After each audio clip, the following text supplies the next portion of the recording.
under construction properties, a jackpot or a nightmare?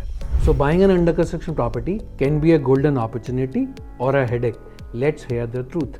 So why it's a jackpot? Lower prices, because prices जो आप enter करते हो जिस price पे under construction property में, उसके प्राइसेस शुरू में कम होते हैं as compare to a ready to move in property. Flexible payment plan, because payment plan जैसे जैसे प्रॉपर्टी का कंस्ट्रक्शन होता है वैसे वैसे आपको पेमेंट देनी होती है.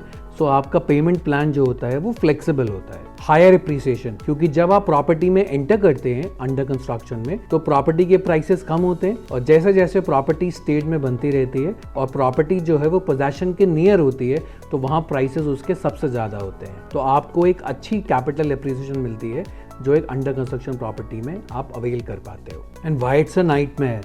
बिकॉज कंस्ट्रक्शन में डिले होती है, डिले कंस्ट्रक्शन. तो अगर प्रॉपर्टी का कंस्ट्रक्शन डिले हो जाता है तो आपके ऊपर फाइनेंशियल बर्डन आ जाता है जो सबसे इंपॉर्टेंट होता है, इसलिए एक बहुत बड़ा नाइटमेयर है. लीगल एंड रेरा इश्यूज, तो अगर प्रॉपर्टी किसी भी रीज़न की वजह से डिले हो जाती है या उसमें कोई डिस्प्यूट हो जाता है तो उस केस में आपके ऊपर एक फाइनेंशियल बर्डन होता है और मेंटल स्ट्रेस.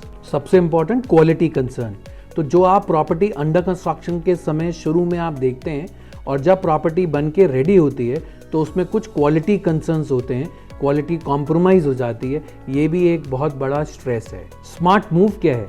आप प्रॉपर्टी के प्रॉपर डॉक्यूमेंटेशन चेक करें, आप एक रेप्यूटेड डेवलपर के साथ बाय करें और आपका ऑब्जेक्टिव एक लॉन्ग टर्म होगा तो डेफिनेटली आपको प्रॉपर्टी में कैपिटल एप्रिसिएशन मिलेगी और ये आपके लिए एक जैकपॉट होगा. लेकिन अगर आपने ये प्रॉपर्टी किसी नॉन रेरा रजिस्टर्ड बिल्डर से उसकी प्रीवियस रिकॉर्ड्स को बिना चेक किए और उसकी क्वालिटी को बिना चेक किए आपने ये प्रॉपर्टी बाय की तो आपके लिए एक फाइनेंशियल डिजास्टर होगा. अगर आप एक अंडर कंस्ट्रक्शन प्रॉपर्टी बाय करना चाहते हैं तो ये आपके लिए गोल्डन अपॉर्चुनिटी भी है और एक नाइटमेयर भी है. आपको इसके बारे में अगर और जानकारी मुझसे लेनी हो तो मुझे आप कमेंट में स्मार्ट बाय लिख सकते हैं या मुझे DM भी कर सकते हैं. मुझे इंतज़ार रहेगा आपके कमेंट्स का.